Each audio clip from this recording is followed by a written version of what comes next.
Mr. Brown has found out the hard way that welfare programs destroy an individual's independence. We've considered welfare.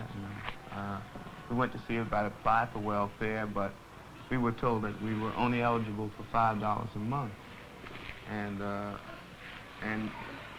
to receive this $5, we would have to cash in our son's savings bonds, and that's not even worth it.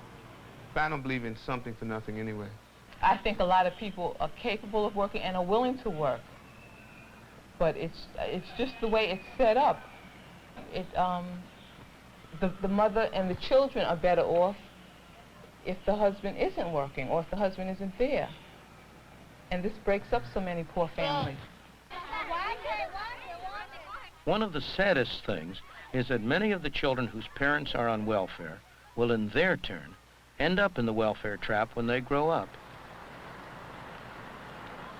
In this public housing project in the Bronx, New York, 3/4 of the families are now receiving welfare payments.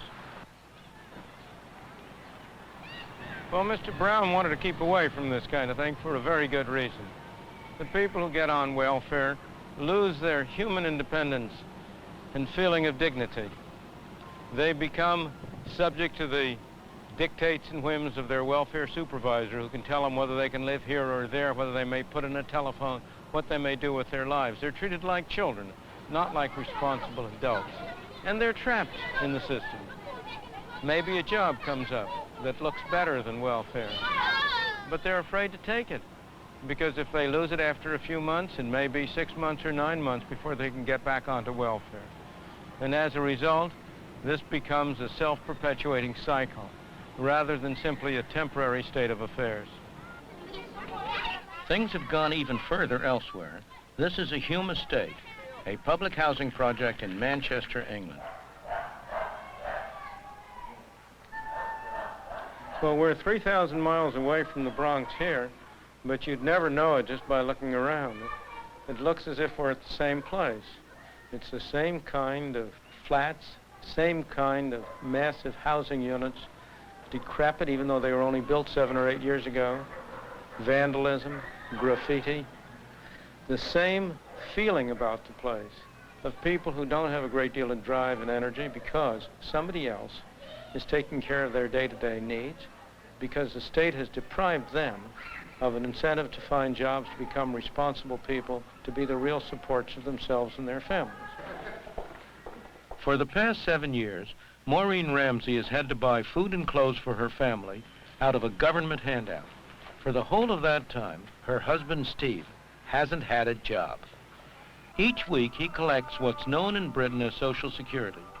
The government looks after him, his wife, and their children. But accepting welfare payments means accepting the rules of those who hand them out. My opinion, anyway, you feel as they own you. You know, there's no other way of putting it. Say I got a job tomorrow because I needed something. Well, I know that I've got to go down there and report it, because I couldn't go into the job because you'd be looking over your shoulder thinking, oh, the Social Security's coming in. I'm going to be done for it. It's just hopeless. You can't fight against it. The jobs around now these days, you only come up with about £45 a week. And then you deduct your stamp out of that, you still finish up with about £39. So what good is it working when you still get the same thing, you know what I mean? I can't see any sense of it. Of course, he's quite right that it may not pay him to get a job now. That's not his fault, and I don't blame him. He's acting sensibly and intelligently for his own interest and the interest of his family. It's the fault of a system which takes away the incentive from him to get a job. But suppose you were cruel and simply took away the welfare overnight, cut it off. What would happen? He would find a job. What kind of a job? I don't know. It might not be a very nice job. It might not be a very attractive job. But at some wage, at some level of pay, there will always be a job which he could get for himself. It might be also that he would be driven to rely on some private charity. He might have to get soup kitchen help or the equivalent. Again, I'm not saying that's desirable or nice or a good thing. It isn't. But as a matter of actual fact as to what would happen, there is little doubt that he would find some way to earn a living. The American government is trying to break the welfare trap. These people were unemployed. They're now being trained at the taxpayer's expense. It may, or may not, lead to a real job. Here we have a vast national welfare system, which is diametrically opposed to everything that America believes in. Because America was founded on a work ethic, has practiced the work ethic, and has said this is what we want everybody to do, the opportunity to hold a job in America. Everyone here has to clock in and do a full day's work. It's an attempt to make it seem like a real job. We're saying a job is a part of the American way of life, and we're going to help you find a job so that you can get a piece of the pie, you can pay taxes, you can become a part of that American dream. But the dream isn't working. Schemes like this, run under the government's Comprehensive Education and Training Act, CETA, have a high dropout rate, and many trainees end up back where they began, on welfare. The men and women who administer CETA and similar programs, the officials of the Department of Health, Education, and Welfare, are dedicated people. Their motives are good.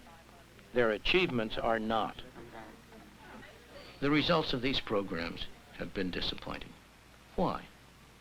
I believe that the basic reason is because it is very hard to achieve good objectives through bad means.